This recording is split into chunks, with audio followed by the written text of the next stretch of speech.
I don't like it. I don't like it. It's an urban legend. I'm sorry. Oh my god. Oh my god. Hi everyone, welcome back to my channel. My name is Stephanie, and today we are back with another dun mukbang. Woo! Boo! Damn it. What was that? That was scary. I forgot. Guys, today is really spooky season because today, if you could see the state of this kitchen right now, it literally looks like a demon just plowed through with some cheese, breadcrumbs, panko everywhere. We almost started a fire. Yes, that's a fire hydrant behind me. This was an absolute shit show. I don't know if you can see this, but I have been planning to do this for quite some time now. This has been on my bucket list. I know, I've got some like big life dreams or whatever. I really wanted to do the biggest world record breaking cheesy corn dog. Now, is there a world record for it? I don't freaking know. Did I break it? I don't freaking know. But in my head, I did because we made one. I just have like really low standards for myself. So we have this ginormous 12 string mozzarella stick cheesy corn dog, deep fried, double breaded in panko, and then covered in ketchup, crispy golden, and then we've got, how many is this? 7 mini, 1 mozzarella stick, basic bits, cheese corn dogs. Regular size. Yeah, they're like the regular size. Okay, I mean, I think the regular size are a little bit bigger, but I mean, this is like, if you would to do it in proportion, this is 12 or 13. 13 for the tip, yeah. I don't know how to get started. I didn't really think the eating process through yet, because that's gonna look a little bit weird and inappropriate, so Oh my god.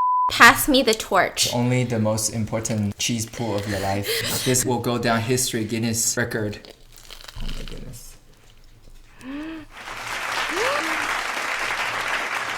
Oh my gosh! Wow. How do you feel? Wow. This is a success. Oh my god. Oh my god. Can you not look like a chipmunk? Honey, I need you to get it together. Okay, ready? Holy moly. Wow. Oh my god, it's kind of falling apart a little. That was really good. How's the taste?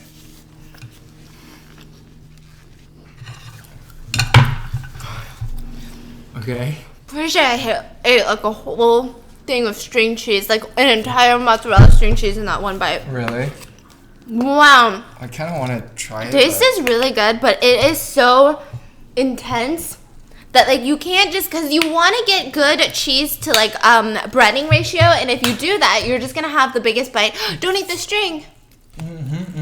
Guys, just if you guys do see some string in here, it's not hair, it's not disgusting food practices. We had to tie the string cheese together because there was just no other way. It's good. That's cute. Feels like child's play. You know? Baby food? Mm.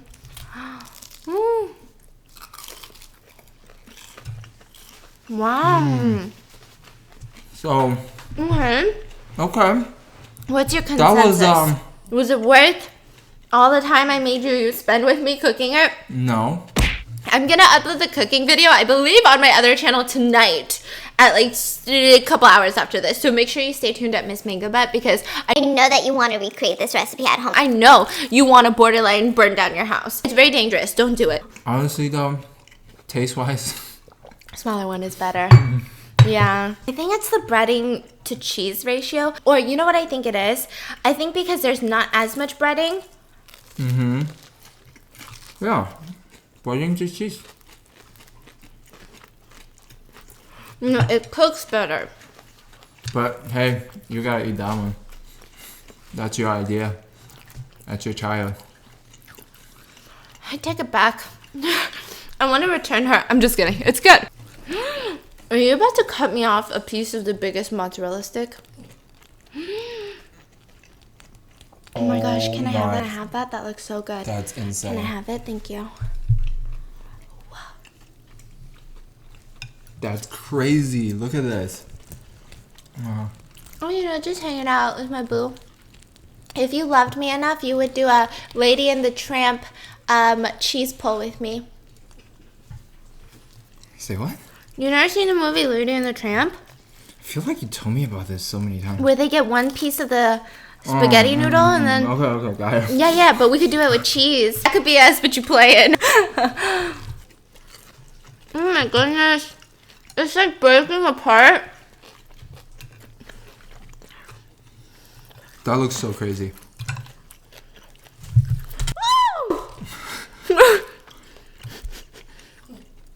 Like, do you guys see this right now? This is insane. Wow. Breading's good. Really good. Mm-hmm. Thank you for helping me.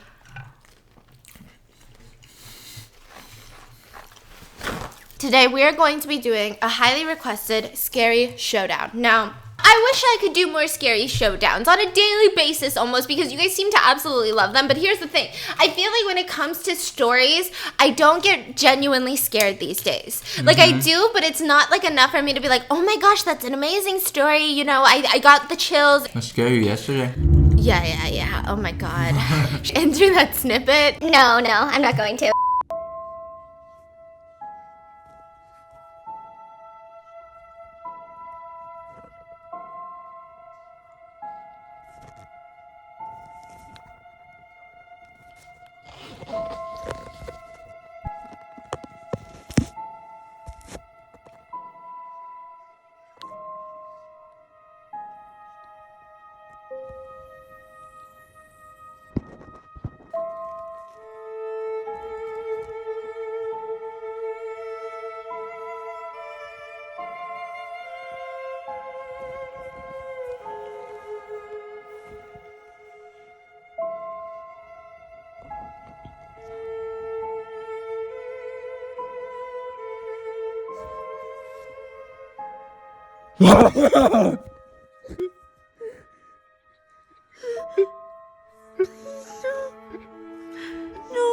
No.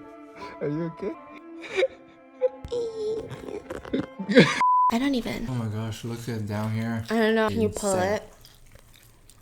Wow. I mean, this is not normal, right? To eat this much cheese. It's cheese and bread. Wow. Cheese.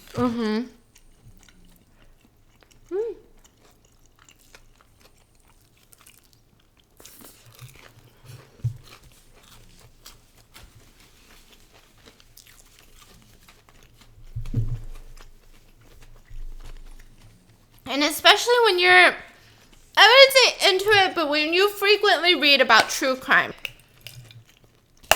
you're not going to get easily scared with scary stories anymore, because I think real life is so much exponentially scarier. And the fact that you know that this actually happened and it happened to somebody gets you actually genuinely nervous and afraid. And so when you do read scary stories, it's just, it doesn't hit the same. Not that it should hit you or slap you differently, but it's just not as scary. And then I finally think that I've come to the conclusion that I have a couple of stories that I think are genuinely scary. It just leaves me with a weird feeling. These days, I don't even get scared. I like that feeling where you just feel like, when you get out of a scary movie, you just feel like, You're being watched, right? Yeah. I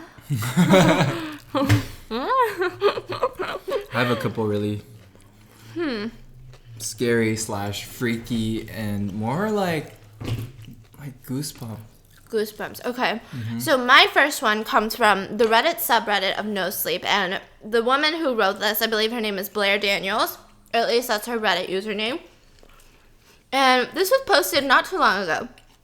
And it was very interesting the way that it was written, and I hope this story is very intriguing. So essentially what happens is Blair is actually in college, and during the summertime she didn't want to stay at the dorm, and she didn't want to like rent an apartment because she was just waiting for, I believe she was waiting for the next semester to start to rent an apartment and stuff like that. Honey, I don't get genuinely scared these days. Really? Dog barking? It's just creepy.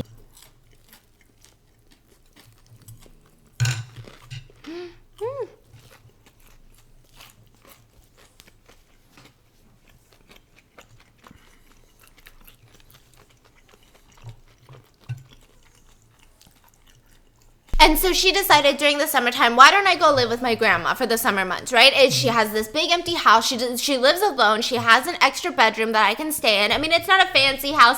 It's not a beautiful house, but it's the house that my grandma always lived in. And I was raised there and I spent a lot of time there. And also in that city that she was living in, it was like $1,000 a month to rent a place. And so she was like, I'll just save up the couple of months that I'm staying here and then I'll go rent an apartment with the money that I saved up. And so she's like, this is an amazing plan. And so she gets to her grandma's house, and this is the first day that she arrives, and she starts noticing something weird is going on. And it seems like something very, very sad. And it seems like I can kind of relate to where she's coming from, because my mom's mom, one of my grandma, she has Alzheimer's, right? And she has it's really intense dementia that comes with it. And she didn't even remember me when I went to Korea last time for like the first 10 minutes. And it was like a whole emotional experience. Anyways, it's not about me, it's about Blair. She just kind of felt like, oh, maybe my grandma is developing some sort of dementia, right? She is getting older, she is alone. She definitely doesn't work out as much as she used to. So maybe this is it, because she started noticing that her grandma wouldn't let her do anything.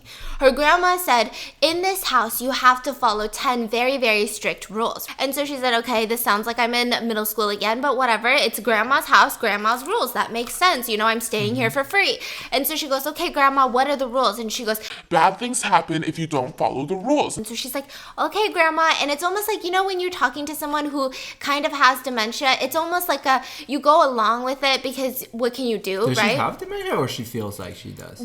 Blair I think she kind of like feels it a little bit. Not like, oh, it's dementia, but like, you know, when you get older, you start kind of losing your marbles a little bit, right? And so she's like, okay, it feels like that. And you never really talk to an elderly person who's telling you these things unless it's something so alarming where they're like, oh, no, I need to, you know, jump into the pool right now in the freezing cold weather. You're not going to stop them. Usually you're like, oh, yeah, grandma, okay, grandma, right? And you just let them have it, because it's just going to be a whole ass fight and just all of that, right? And it also doesn't cure their dementia if you keep telling them that they're crazy. So she's going along with the rules, and her grandma goes, okay, so these are the rules. And she even has it pasted on the refrigerator door, a note with all the rules scribbled on it. 10 house rules. Now, the first couple, they start very ordinary. Don't clip your nails at night. Very Asian superstition type of, you know, ordeals, right? What's wrong with clipping nails? You're calling the ghost? Yeah, you're calling the ghost. Yeah. Oh, that's so weird. Yeah, don't clip your nails at night. No whistling at night. Again, that feels like another Asian superstition. I don't know if it exists in other countries. Let me know in the comments. But I know in Korea, you're not supposed to whistle, play the piano, or clip your nails at night. And it's like calling in. Yeah, it's like calling in the snakes. Yeah. Okay. And then I'd be like, what about during the day? Because I really hated piano lessons.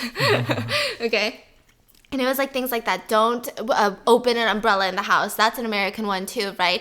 There's the ones of don't break glasses. And so the first half of the rules started very normal, very just, okay, these just seem a little superstitious, but it's nothing alarming. Grandma's doing just fine, you know?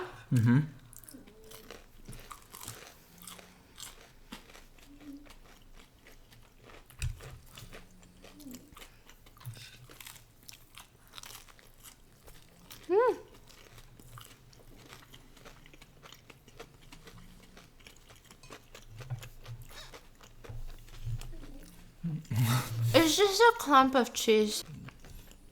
Kind of gross looking though.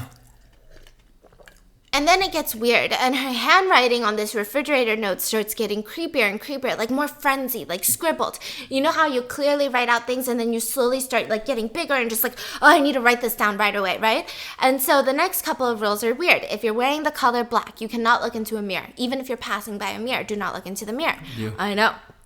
Oh, that's creepy. And then it was, if, you know, in the middle of the night, if your bedroom door opens, never close it. Keep it open. If the attic door opens in the middle of the night, keep it open. Always have offering for the spirits, which means you always keep food in the refrigerator for spirits, right? What the heck? Yeah, and it's you can't spill salt. You cannot spill salt. That was heavily emphasized, right? And there's just so many of these little things that you're not allowed to do, okay? 10 of them to be exact. And they're just really random and really weird. Some are deeply rooted in basic superstitions that exist all around the world. And then the other ones are very, very random, right? And so at first she was like, okay, this is really, really creepy and a little bit sad. At first she didn't even feel creeped out. It was just like that moment of sadness of, damn, my grandma's getting old, okay? But she's like, you know what? I'm not going to anger her. She seems really passionate about these rules. And if anything, I'm just going to go along with it, okay? So she says, okay, that's fine, Grandma. And she starts following the rules. Now, she goes to bed that night. This is her first night there. And all of a sudden, she wakes up in the middle of the night to see that her bedroom door is open.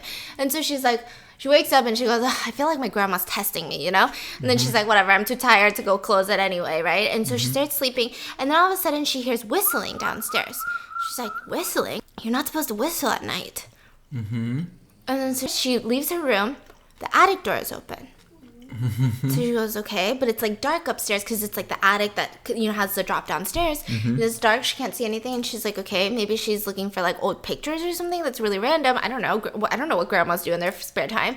And so then she walks downstairs, and grandma's in the kitchen, and she's whistling very softly, and she goes, Grandma? And she looks at her, so alarmed. And then she goes, are you whistling? I thought those are against the rules. And she was kind of saying it as almost like a joking, like, come on, Grandma, you know, your rules. I thought you cared about your rules. And the grandma looks at her, super panicked, and goes, Tiger, I'm going to need you to calm down. Noise just... And the grandma looks at her, super panicked, and goes... I'm so glad you are enjoying your nap. So far away too. I know. He's literally on the other side of the living room.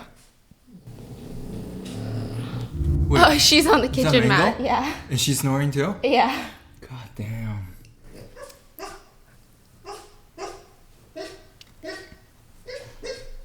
No, he's barking his dream. God damn. What is this? So do we just wait? I was told that, like, sometimes it's nightmares, sometimes it's fun. So I don't know if I should wake him up. What if he's having a blast with my sister's dog in his dream? Sounds like a blast because he's snoring again. Okay, it's probably not a nightmare. He's hella snoring. She goes, Grandma, are you whistling, right? And the grandma looks at her super panicked and goes, you heard it? You heard the whistling? And she goes, yeah, I heard you. And then she goes, go back upstairs. And she rushes her up the stairs back into her room, right?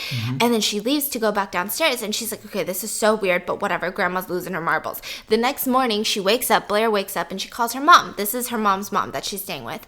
And she's talking to her mom, and she goes, yeah, but I think something's wrong with Grandma. And the mom is like, what do you mean? Oh, are you talking about her rules? Yeah, just follow them. I mean, we talked to a doctor about it, and they said that, you know, it's just going to stress her out if we tell her that these don't exist. She doesn't have to do it. She's going to do it anyway, and it's nothing, like, painful, right? Yeah. And so then she was like, I don't know, like, I just think, isn't this bad for her? I think she's going crazy.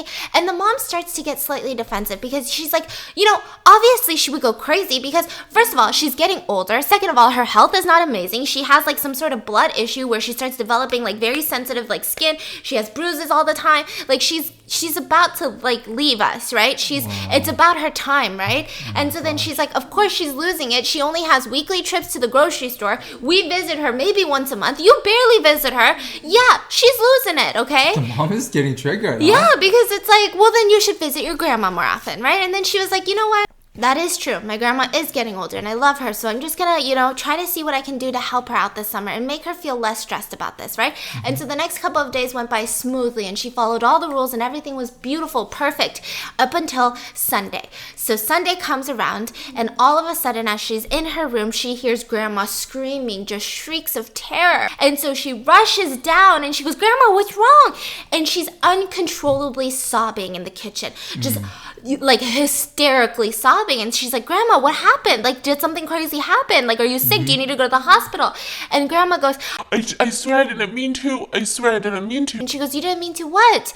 And she looks down at the table and she was clearing the dinner plates and she had tipped over the salt canister. And there was salt on the table, right? And at first, she was kind of creeped out by how emotional her grandma was. But then it was also just so heartbreaking to see someone be so distraught over something so trivial, right? Because, you know, in their head, it's not trivial. Yeah. So then she's like, okay, I gotta fix this, right? So she scoops up the salt into her hand, throws it into the trash can, dusts it off, and then gets a wet wipe, wipes it down, and then goes, Grandma, see, nothing. There's no salt. There's no salt, Grandma. It's fine. And Grandma goes, no. He's gonna know.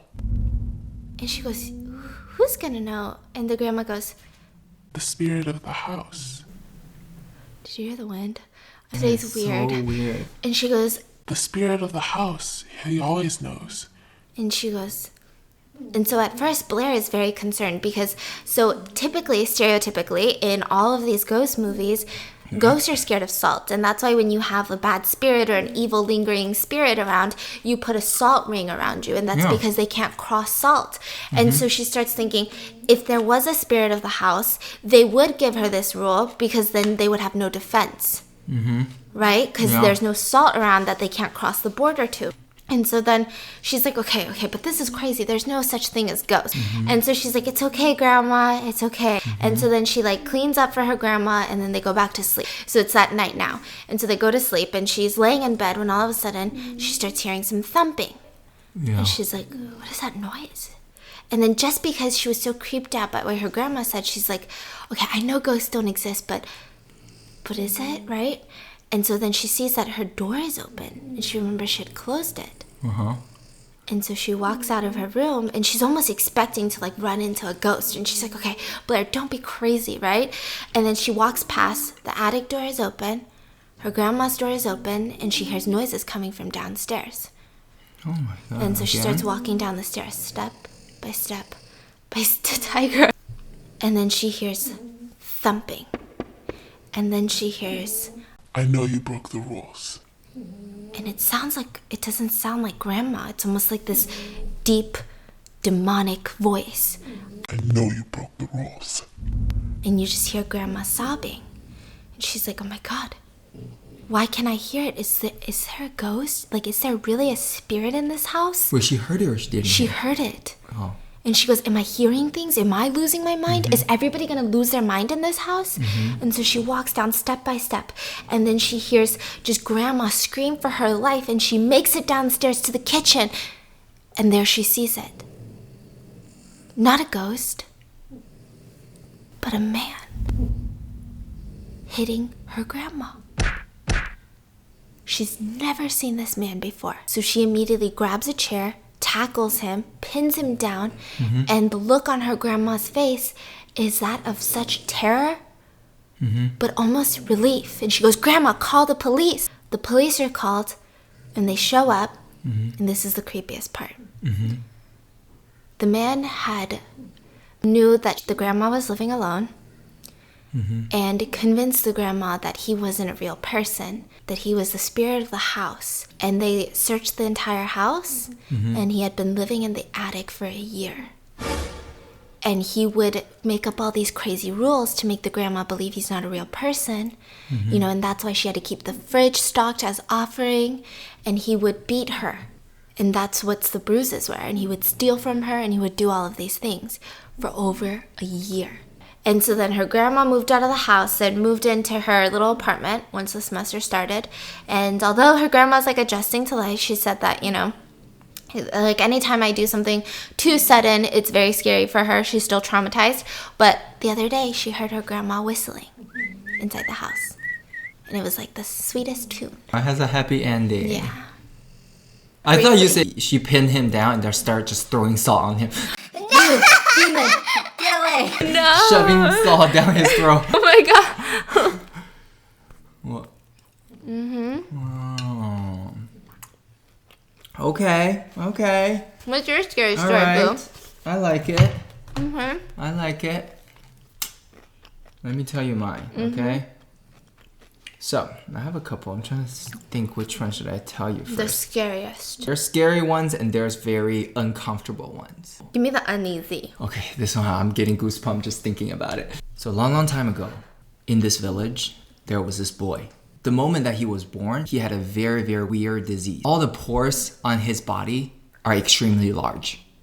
So Okay, it's no, like, I don't like that. It's like tryptophobia or whatever. so no, very, very big pore. And then they went to a lot of skin doctor. Nobody really have a treatment for it. This is just unfortunate. You just have to live with it. The pore's just gonna be big. It's not gonna be very pretty, but it's okay, right? You can still live. The boy grew up, went into middle school. One day, someone told him that, Oh, I heard about this.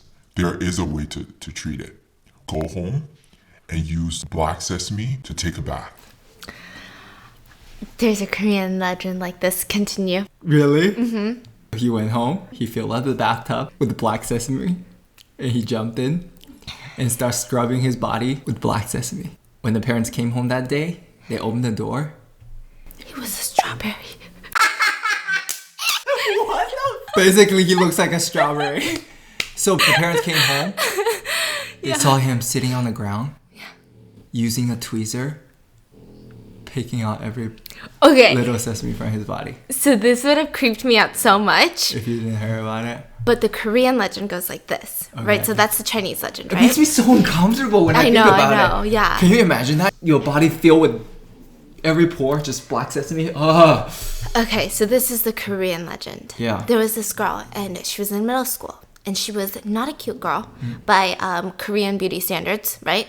This is not a real story, okay? Nobody get triggered. It's not your own story. Everyone at our school would always bully her. They'd be like, You're so ugly. What is wrong with you? Blah, blah, blah. right? And so then one day she goes up to the prettiest girl she knows and she says, hey, how can I be pretty like you one day? Right?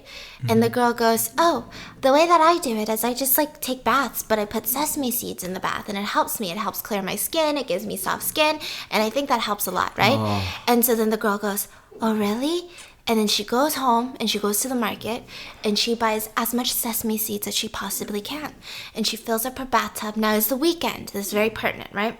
And so she fills up her bathtub with sesame seeds. And she tells her mom, I'm going to be busy. I'm going to be doing homework. I have a lot of stuff to do. So I'm not really hungry. I have food. I have snacks. Don't worry, right?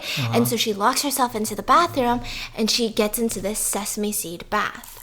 Now, because when you are young and when you have this desire to be pretty, there is this concept that you just never, like you are willing to go to the ends of the earth, right? You grow up and suddenly you don't even want to tweeze your eyebrows or shave your legs because that's what growing up is. But in middle school, listen, I was willing to do anything in middle school to be cute. And so then she's like, okay, I'm going to stay in this bath as long as it takes till I turn pretty.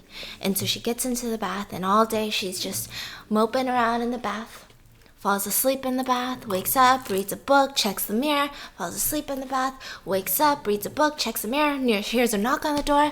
She's like, Mom, I'm busy. The mom's like, are you sure you're not hungry? She's like, no, I'm not hungry. She's just in the bathroom? She's just in the bathroom, okay. Yeah, and she's in the bath and she's just taking more bath and just staying in this bath, right?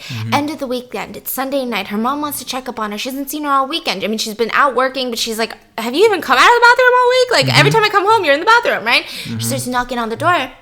And she just hears sobbing, right? And so she's like, are you okay? Is everything okay? And she just hears sobbing again. So her and her husband, the dad, break down the door and they see their little girl crawled up in the corner of the bathroom. And she looks up at her as she's tweezing sesame seeds out of her skin. I don't like it. I don't like this. I feel like I have sesame in my skin. I know. So uncomfortable. Yeah. The worst one was the, have you heard the acne one? You're never Where gonna did you wanna hear eat. any of these? So- Your mom told you these to scare you? These are Korean urban legends Yeah. that I Where'd you think got it were from? somewhat adapted from Japanese urban legend. Friends, my mom told me a couple. Why, to scare you? I guess so. Maybe my sesame seed consumption was like through the roof. So the other one is the acne boy, right? And so there was this young boy, and I think he was either Japanese or Korean. I think it's a Japanese urban legend that Koreans have adapted and kind of turned it, like there's different variations of each urban legend, right? But same concept. And so he has so much acne on his face. I mean, this is not just pimples, this is not a breakout, this is cystic acne, which if you guys know anything about cystic acne, it's almost like the way that they would describe it is it's very rigid. So there's ridges, you know? Like it's not just like it pops out. Like there's some parts go in and out and it's just a lot. It's very intense and you typically need like professional skincare help, right? And so he has that. And all of his friends make fun of him. They call him pimple face, pizza face, etc., etc. And so then he goes up to one of his friends, well not really friends, and goes, I just want some smooth skin. And he goes, you'll never have it because you're pimple boy. So then he's like, ugh. So he goes onto the internet and he starts looking up how to get rid of pimples and he starts putting on these at-home masks. It doesn't work. He starts buying all these skincare products. It doesn't work. He even, is like resorting to eating only certain foods. It doesn't work. He still has cystic acne. And so he decides, I'm going to go into like the darker parts of the internet and see if anyone has like a true cure. I'm willing to try anything. And so he goes onto the dark web and he's in a chat room, right? And he's talking to this man who was like, oh, when I was young, I had so much cystic acne. Here's what I did. And I have clear skin now. I know it sounds gross, but there's something about insects that help you, right? And he goes, what do you mean help me? And so then he goes, so I would do this thing where it's almost like you have to sacrifice something to get something. But cystic acne, it's not like a life for a life. So all I did was I would get a cockroach. Oh my goodness. I get this cockroach and I would put it under my pillow. And I would squish it and sleep on it. And it was kind of like a sacrifice. And for some reason, I did that once or twice and all my acne has been gone forever. Like it wasn't even a gradual clearing, it was just immediately gone. Wait, so you killed a... Yeah, but you have to sleep with it under your pillow to show that you are willing to do something extreme to get some skin, right? Oh like my better skin, goodness. right? And so he finds a cockroach the next day, puts it under his pillow. It's disgusting, but he's like, you know what's more disgusting? Getting bullied for cystic acne. And he puts his head down on the pillow and he thinks, okay, I think I squished it. I think it's dead. I don't hear it. I don't feel it. Because you know how pillow you can sometimes hear stuff moving? So he's like, okay. And then he slowly drifts off to sleep. Now the next morning he wakes up and he looks into the mirror and it seems like his acne problem is getting slightly less red. He's like, I wonder why that is. Everything is getting a little bit more even and less rigid, you know? And so he's like, wow, it really worked. And so he goes about the next day and he doesn't put a cockroach under his pillow. He thinks that's good enough, right? It's gradually getting better. So then he's going around and suddenly his face is so itchy. So he starts itching it and itching it and itching it. And he looks down and the cockroach had laid eggs all over his acne. And as he's itching it, he's popping the eggs. Honey, this is just disgusting. It's an urban legend. I'm sorry. Oh my god. I'm sorry. Oh my god. Is that it? That's it. How did we get here? I'm so sorry, guys. I Which one's apologize. grosser? I think the cockroach is bad. Yeah. I don't like it. Okay, I gotta go. I'm so sorry. We had other stories for our scary showdown, but then it ended up turning into...